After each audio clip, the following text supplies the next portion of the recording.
Good morning, everyone. Good morning, Mom. Good morning, classmates. Today, we will discuss about strategies in teaching agriculture, industrial arts, and entrepreneurship assessment under K to 12 for TLE teachers. Now, let's begin. So, what is industrial arts? Industrial arts is an umbrella term originally conceived in the late 19th century to describe educational programs which featured fabrications of objects in wood and or metal using a variety of hand, power, or machine tools.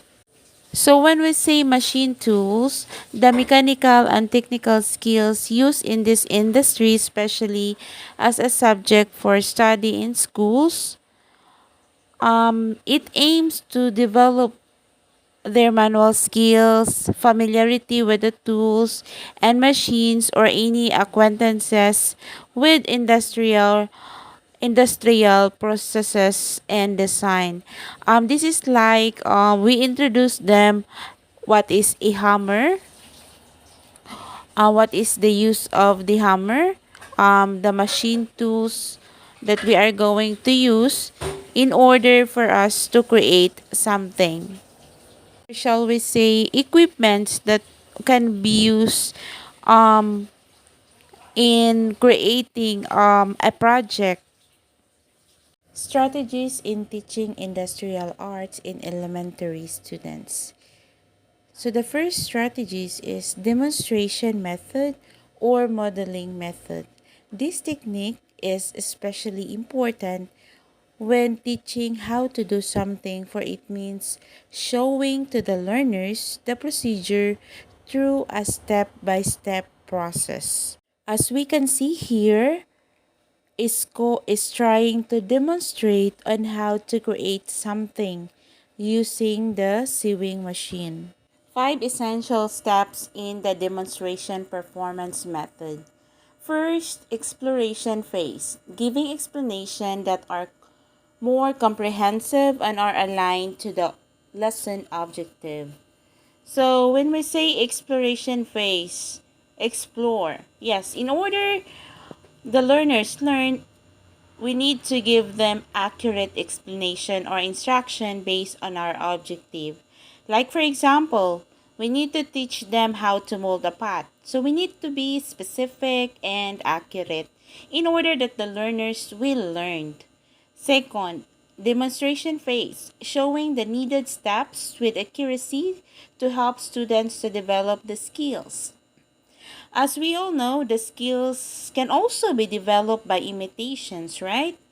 So, since new learners are very aggressive when it comes to the new learning, or shall we say, new to their site, we need to demonstrate accurate information on how to do things. Third, students' performance phase. Return demonstration of the learners is required to practice the skills demonstrated by teachers. It's like practice makes perfect. So let the students try and make a mistake in order for them to learn. Fourth, instruction supervision phase. Provision for enough time to do. So with this, we need to give enough time in order for them to do the task accordingly. Also, it can avoid the risk of the learner since we are teaching skills in here. Lastly, number 5, evaluation phase. Learners display whatever they have done. So the learners will be able to show what they've got or what they have learned or created based on the objective that we have provided. Second, project method. This is a strategy where learners acquire knowledge through planning, execution, and practical projects. Also, when we say project methods, it is a teacher facilitated collaborative approach in which students acquire and apply knowledge and skills to define and solve realistic problems using a process of extended inquiry. So the projects are student centered, following standards, parameters, and milestones clearly identified by the instructor. We also have types of project-based methods. We have here individual project, group project, simple project, complex project. So when we say individual project, it is our own experiments or work, like for example, making our own clothes or our own pot or our own mug. So yeah, that is individual project.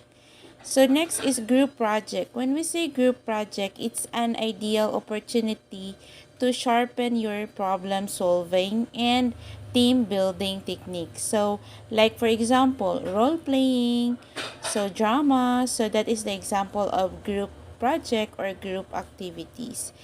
Next is simple project. So simple project, a well-defined works project without any likelihood for variance or additional works, like for example developing strategy.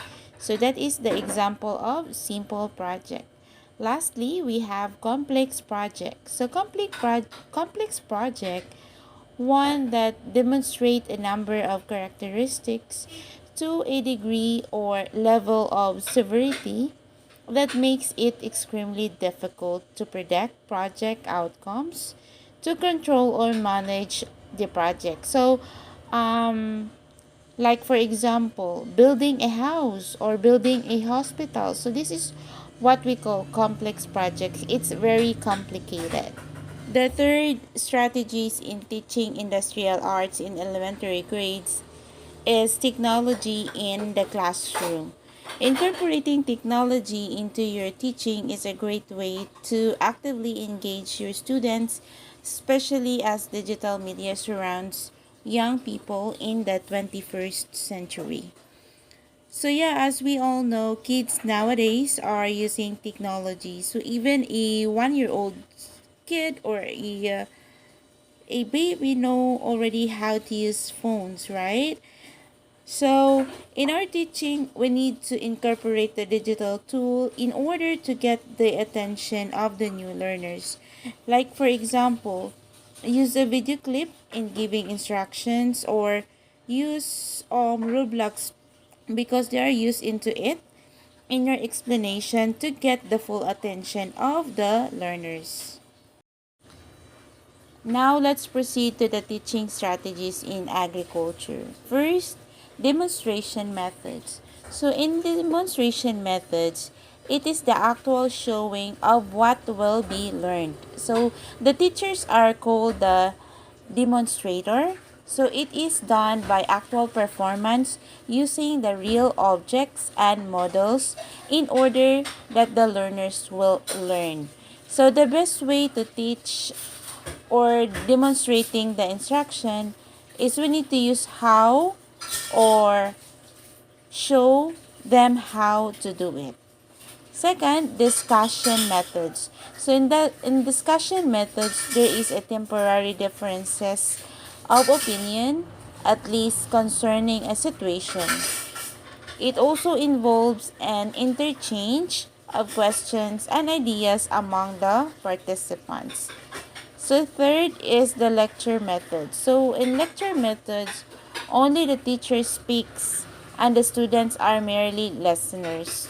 So in the classroom instruction, the teacher is the sole resource of information. So the lecture methods, this is just like um, the traditional way of teaching because only the teachers speak and then the student seldomly speaks.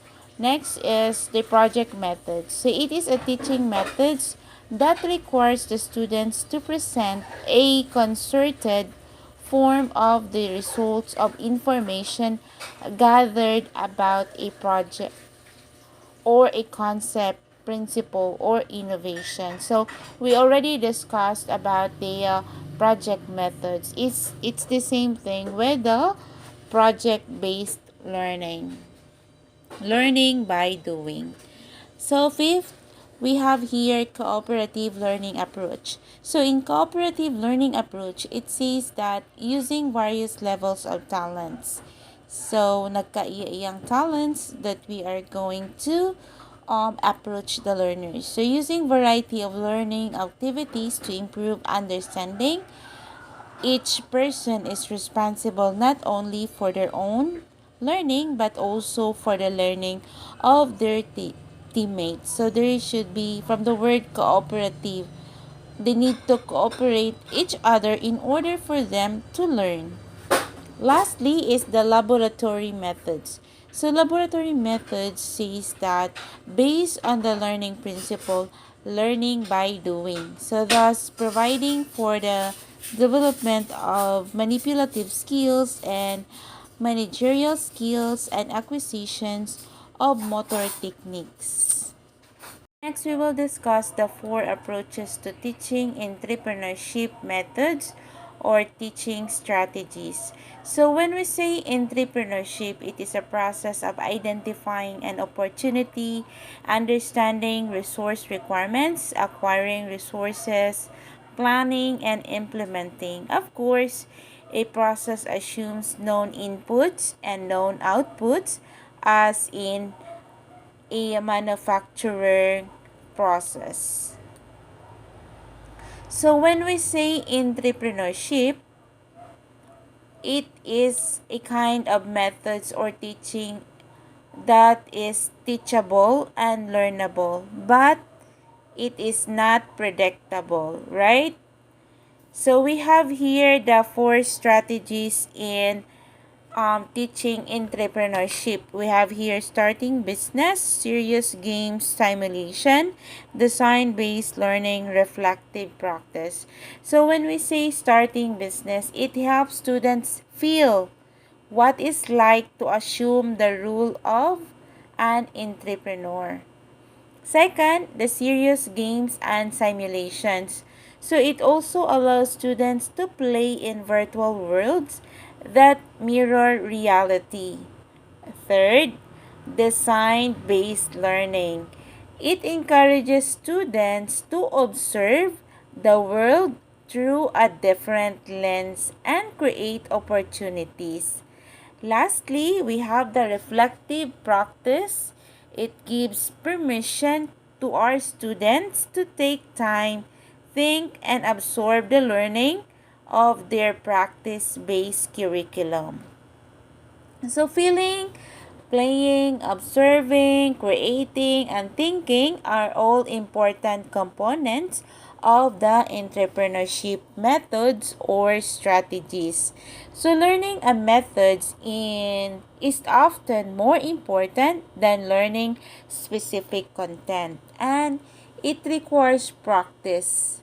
In an ever-changing world, we need to teach methods that stand the test of dramatic changes in content and context, since we are now in the 21st century. So at the end of the day, perhaps we did not teach entrepreneurship, the discipline. Perhaps we teach a method to navigate the discipline. So that's the end of my report. Thank you for listening.